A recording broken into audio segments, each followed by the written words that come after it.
ఇది ఎక్కడైనా ఉన్నదా? ఉత్తా నరసింహారెడ్డికి రవీంద్రనాథ్ రెడ్డికి ఎలాంటి సంబంధం ఉంది? ఇంతకు ముందు కూడా కమలాపురంలో ఒక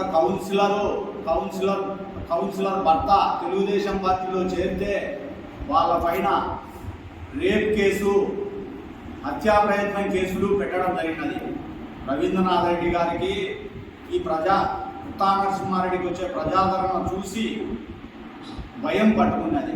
ఎలాగైనా సాయినాథ్ శర్మ లాంటి వ్యక్తులతో ఇబ్బంది పెట్టాలని నిన్న అదే పనిగా కల్పించినారు.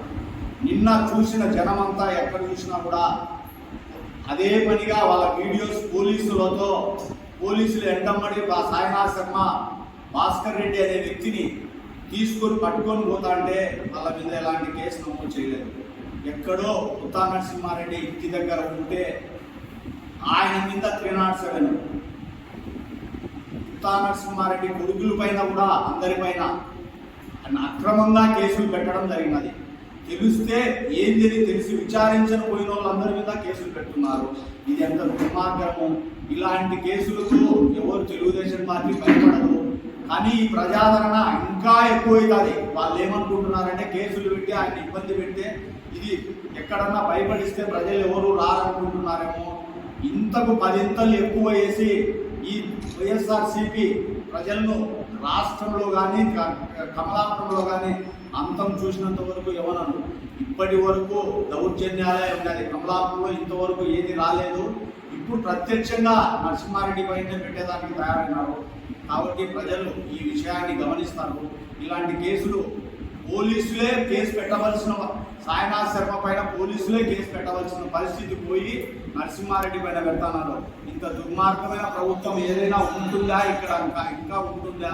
మీరు ఆలోచించవలసిందిగా ప్రజలకు విజ్ఞప్తి చేస్తున్నాం. దీంట్లో తప్పకుండా ఈ విషయంలో న్యాయం జరుగుతుందని, ఎంత దూరమైనా కూడా ఈ కేసు విషయం ఎంత దూరమైనా కూడా మా కమలాపురం నియోజకవర్గం ప్రజలు వెళ్తారని ఆశిస్తున్నాం.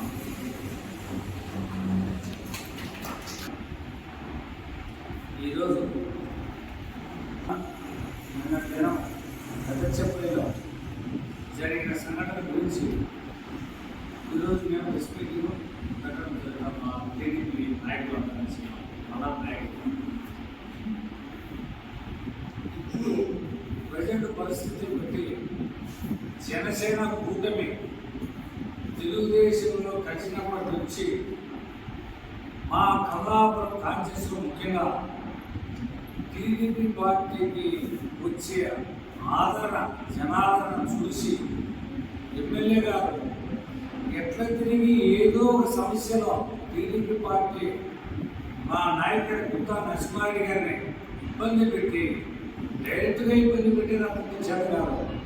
ఇట్లా సాయినాథ్ శర్మను ఇతరులు అడ్డపెట్టుకొని చేయాలని ప్రయత్నం చేస్తాను. సాయినాథ్ శర్మ అనే వ్యక్తి నిన్నటి వరకు ఉత్తా నరసింహారెడ్డికి ఒక శిష్యుడు మాట్లాడమని తెలియవాడు. ఈరోజు అంతగా డబ్బు సంపాదించుకుంటున్నారు. ఒక వీధి రౌడీ మాత్రం ఆయన బ్రాహ్మణ కులంలో అటువంటి వ్యక్తులు ఉన్నారు. కానీ ఆ సాయినాథ్ శర్మ అనే అతను సముద్రంలో భాస్కర్ అనే వ్యక్తిని వీధిలో ఒక గుర్తుడు వల్ల ఈశ్వరుని పోతూ సాయినాథ్ శర్మ కొడుకు ఉన్నారంతో చోటపాటు నాయకులు ఈ కాన్స్టిట్యూన్సీలలో బయట నుంచి తెచ్చుకొని వాళ్ళ బలం చూసుకొని ఆయన వీధి రోడ్డు మాత్రి ప్రవర్తిస్తారు. ఆయన తోడు పోలీస్ వ్యవస్థ కూడా అనుకూలంగా ఈ ఎమ్మెల్యే రవీంద్రనాథ్ గారి ప్రోత్సాహంతో ఆ పోలీసు వ్యవస్థను పంపించి మళ్ళీ చాలా అతనికి ఫ్రీడమ్ నాకు ఎవరు అనేటట్టు సాయినాథ్ శర్మ వ్యవహరించాడు. నేను చూసినాం. ఉత్తా నరసింహారెడ్డి వ్యక్తి మీరు తీనాల్సిన కేసు పెట్టాలంటే స్పాట్లో ఉండి ఆ ఏదైనా చేస్తే తీనాల్సిన కేసు పెట్టడం తప్పే లేదు. ఉత్తా నరసింహారెడ్డి పార్టీ కార్యక్రమాల కోసం మా కార్యకర్తలతో లేదంతో మాట్లాడితే ముందుగా ఉంటే నిదానంగా అతని మీద కేసు తీనాల్సాడు. సాయినాథ్ శర్మ పెట్టింది కాదు, పోలీసులు పెట్టింది కాదు, ఓన్లీ ఎమ్మెల్యే ప్రోత్సాహంతో తీనాల్సిన కేసు పెట్టారు. కానీ ఉత్తా నరసింహారెడ్డి ఇక్కడ కేసులో ఎన్నో చూసినారు. చాలా న్యాయంగా వెళ్తారు. తీనాల్సిన మాత్రాన ఈ పోలీసు వ్యవస్థ ఈ ఎమ్మెల్యేగా చెప్పింది కాదు, పై అధికారులను ఎస్పీ లెవెల్లో కూడా విచారిస్తారు. విచారణలో ఎక్కడైనా మా వాళ్ళు, మా పార్టీ వాళ్ళు ఎలా చేసినట్టు కానీ నరసింహన్న కొడుకు కానీ చేశారు. మరి వాళ్ళ కుటుంబ సభ్యుల మీద మొత్తం నగరం మీద పెట్టడం అనేది ఎంత దారుణం అంటే, ఓన్లీ ఈ పార్టీ బలపడుతుంది, నరసింహాన్ని ఎదుర్కోలేమనే ఉద్దేశంతో కేసులు పెట్టడం తప్పక వాటి మీద జరిగిన విషయాలే కాదు. అందుకు ఈ కేసు ఏం నరసింహాన్ని బయటకు లేదు. మేమందరం ఉన్నాము, నరసింహాన్ని అంతా ఇట్లా చిన్నుకులు చేసుకోవాల్సిందే కానీ ఎమ్మెల్యే రవీంద్రనాథ్ గారు నువ్వు గెలిచలేవు, మాకు మీరు ఎంత ఇబ్బంది పెట్టిన మీరు కానీ మీ పార్టీ కానీ మా నరసింహాడిన సత్యమని సరళమని పెట్టి కూడా మేము విషయానికి ముందుగా ఉంటామని ఈ విధంగా మీకు హెచ్చరిస్తున్నాం. ఇది చెప్తూ సెలవు తీసుకున్నాం. అందరికీ నమస్కారం. మన జిల్లాలోనే కాదు, మన రాష్ట్రంలోనే మన కమలాపూర్ కాంగ్రెస్ తెలుగుదేశం పార్టీ చాలా బలంగా ఉంది. దానికి తోడు సంవత్సరం నుంచి ప్రతి పల్లె నుంచి చేరికలు కేసులు గురించి చాలా ఎక్కువగా జరుగుతున్నాయి. దానిని వీళ్ళు ఎట్లా ఎదుర్కోవాలనేది వాళ్ళకి అర్థం కాక ఇలాంటి తిరుగులు చేస్తున్నారు. నిన్న ప్రత్యక్షంలో జరిగిన సంఘటన చూస్తే సాయిరాజ్ శర్మ అనే వ్యక్తి భాస్కర్ రెడ్డి ఇంట్లోకి పోయి అతని మిత్రులు అతను ఇది రెవెన్యూగా ప్రవర్తించి చూసిన అమృతుల బయటికి ఈడ్చుకొని వచ్చి అతని కారులో తీసుకోవడం జరిగింది. దానికి సంబంధించిన వీడియోలు కూడా అందరి దగ్గర ఉన్నాయి, ఇవి కూడా కాబట్టి దానికి సంబంధించి అతని మీద కిడ్నాప్ కేసులు పెట్టకుండా మా నాయకుడి పైన 307 పెట్టడం చాలా ప్రమాదం. తీవ్రంగా మేము ఖండిస్తున్నాం. దీని వెనుక పూర్తిగా ఎమ్మెల్యే గారి హస్తం ఉంది. ఏమైనా కేసు పెట్టాలంటే పుట్టుదానిగా దీనిపై ఈ కేసులో ఎమ్మెల్యేని ప్రధాన ముద్దాయిగా పెట్టాలని మేమందరం డిమాండ్ చేస్తున్నాం.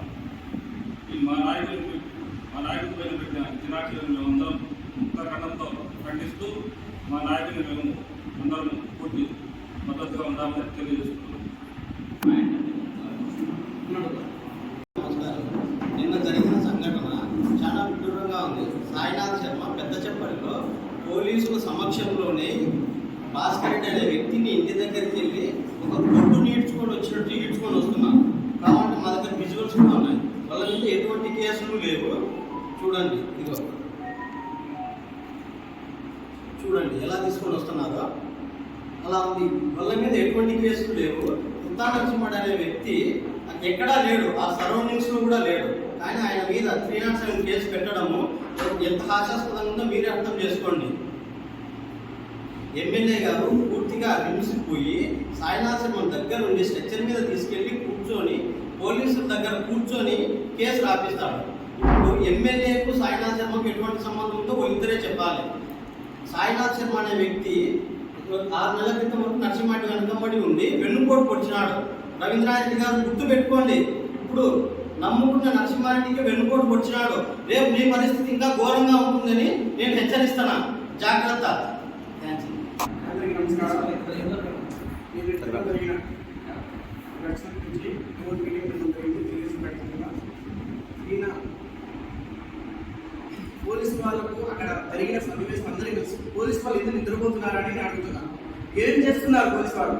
కేవలం మీరు పార్టీకి అతిథిగా పనిచేస్తున్నారా, లేకపోతే బుద్ధా నడిచిపడే అనంతోపాలని పనిచేస్తున్నారా? మీరే చెప్పండి. పోలీసు వాళ్ళని అడుగుతున్నారు. అక్కడ జరిగిన ఘటన వచ్చి అక్కడ గీడ్చిపోతా అంటే ఒక ఎన్ని తీసుకుంటా అంటే అప్పుడు ఏం కనపడలేదా? ఏం లేని వ్యక్తి బుద్ధా నడిచిపడి తీసుకొచ్చి కేసు పెట్టడం మీకు ఎంతవరకు న్యాయమని ఈ సభలో అడుగుతున్నా.